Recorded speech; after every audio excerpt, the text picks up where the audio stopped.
ये हैं भारत के वो 5 महान मुस्लिम मुख्यमंत्री जिन्होंने भारत को एक शक्तिशाली राष्ट्र बना दिया।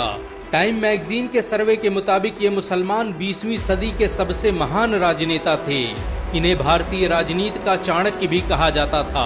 भारतीय अर्थव्यवस्था को आसमान में पहुंचाने में इन मुस्लिम मुख्यमंत्रियों का बड़ा किरदार रहा। भारत के 5 महान मुस्लिम मुख्यमंत्रियों की लिस्ट में पहला नाम बरकतुल्ला खान का आता है। जोधपुर में जन्मे बरकतुल्ला खान राजस्थान के पहले मुस्लिम मुख्यमंत्री थे।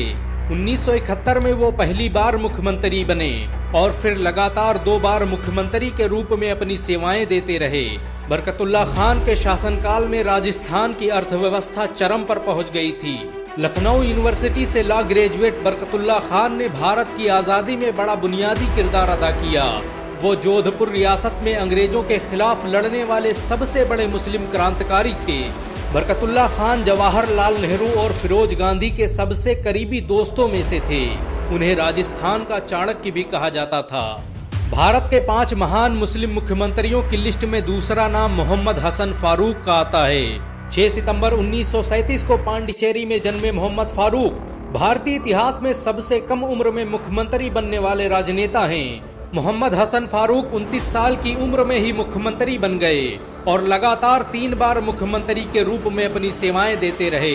उन्होंने बड़े पैमाने पर अस्पतालों और स्कूलों का निर्माण करवाया, जिन्होंने पांडिचेरी के विकास में बड़ी भूमिका निभाई। वो कई सालों तक पांडिचेरी विधानसभा के स्पीकर भी रहे। मोहम्मद हसन फारूक पांडिचेरी के पहले और आखिरी मुस्लिम मुख्यमंत्री थे। वो भारत सरकार के एविएशन और हज मंत्री भी रहे। उन्होंने कई सालों तक सऊदी अरब में भारतीय प्रतिनिधि के रूप में अपनी सेवाएं दी और बाद में झारखंड और केरल के गवर्नर बन गए। झारखंड में रहते हुए मोहम्मद हसन ने कई आंदोलनों का नेतृत्व किया। झारखंड को भ्रष्टाचार मुक्त करने का पहला आंदोलन मोहम्मद हसन फारूक ने ही चलाया था।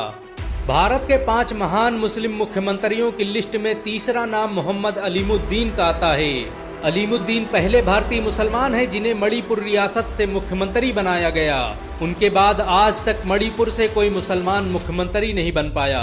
1920 में मणिपुर में जन्मे मोहम्मद अलीमुद्दीन लगातार 7 बार विधायक रहे और फिर 1972 को मणिपुर के तीसरे मुख्यमंत्री बन गए। उन्होंने लगातार 2 बार मुख्यमंत्री के रूप में अपनी सेवाएं दी। मोहम्मद अलीमुद्दीन ने मणिपुर में बड़े पैमाने पर स्कूलों और अस्पतालों का निर्माण करवाया। उन्होंने ही मणिपुर के पहले मेडिकल कॉलेज की स्थापना की थी। मणिपुर में बनने वाली पहली यूनिवर्सिटी का निर्माण मोहम्मद अलीमुद्दीन ने ही करवाया था। मणिपुर लॉ कमीशन और मणिपुर पब्लिक सर्विस कमीशन की बुनियाद भी अलीमुद्दीन ने रखी थी। मोहम्मद अलीमुद्दीन को आर्किटेक्ट ऑफ मणिपुर भी कहा जाता है।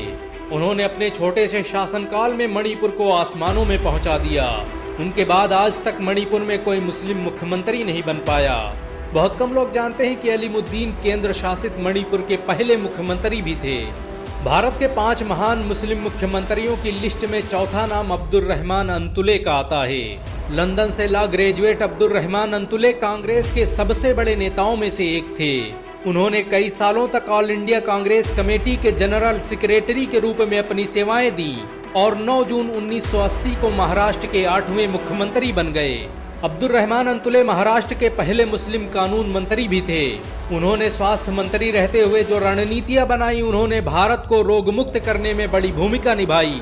अब्दुल रहमान भारत के एकमात्र मुस्लिम राजनेता हैं जिन्होंने लगातार 60 सालों तक राजनीति की। मुंबई के एक मदरसे अंजुमन इस्लाम से शिक्षा हासिल करने वाले अब्दुल रहमान अंतुले महाराष्ट्र के पहले मुस्लिम मुख्यमंत्री थे। उनके पिता हाफिज अब्दुल गफूर महाराष्ट्र के मशहूर आलिमों में से थे। आपको ये जानकर शायद हैरानी हो कि महाराष्ट्र में गरीबों को मुफ्त राशन देने की शुरुआत अब्दुल रहमान अंतुले ने ही की थी। भारत के 5 महान मुस्लिम मुख्यमंत्रियों की लिस्ट में 5वां नाम सैयदा अनवरा तैमूर का आता है। असम में जन्मी सैयदा अनवरा तैमूर भारत की पहली मुस्लिम महिला मुख्यमंत्री थी। वो भारत की पहली मुस्लिम महिला थी जिन्हें लगातार 2 बार राज्यसभा भेजा गया। अलीगढ़ मुस्लिम यूनिवर्सिटी से ग्रेजुएट सैयदा अनवरा तैमूर ने कई सालों तक शिक्षा मंत्री, वित्त मंत्री और हज मंत्री के रूप में अपनी सेवाएं दी और फिर 6 दिसंबर 1980 को असम की 8वीं और भारत की पहली मुस्लिम महिला मुख्यमंत्री बन गई। उनके शासनकाल में असम की जीडीपी अचानक आसमान छूने लगी। सैयदा अनवरा ने असम में बड़े पैमाने पर अस्पतालों और स्कूलों का निर्माण करवाया। वो खुद भी मुख्यमंत्री रहते हुए असम यूनिवर्सिटी में अर्थशास्त्र पढ़ाने जाती थीं। सैयदा अनवरा तैमूर लगातार 4 बार विधानसभा सदस्य रहीं। उन्होंने कई सालों तक पीडब्ल्यूडी और कृषि मंत्री के रूप में अपनी सेवाएं दी। 2011 में सैयदा अनवरा तैमूर कांग्रेस छोड़कर मौलाना बदरुद्दीन अजमल की ऑल इंडिया डेमोक्रेटिक पार्टी में शामिल हो गईं। देश के लिए इतना सब कुछ करने के बावजूद भी असम की मुख्यमंत्री रही सैयदा अनवरा का नाम एनआरसी की लिस्ट से बाहर कर दिया गया। इन सब के अलावा भारत में बहुत से मुस्लिम मुख्यमंत्री रहे जिन्होंने इस देश के लिए अपना सब कुछ कुर्बान कर दिया। भारत में 10 से अधिक ऐसे राज्य हैं जहां आज तक कोई मुस्लिम मुख्यमंत्री नहीं बना। देश के सबसे बड़े राज्य उत्तर प्रदेश में भी आज तक एक मुसलमान मुख्यमंत्री नहीं बन पाया। क्या आप चाहते हैं कि उत्तर प्रदेश में एक मुस्लिम मुख्यमंत्री बनना चाहिए? अगर हाँ तो इस वीडियो को लाइक और शेयर जरूर करें।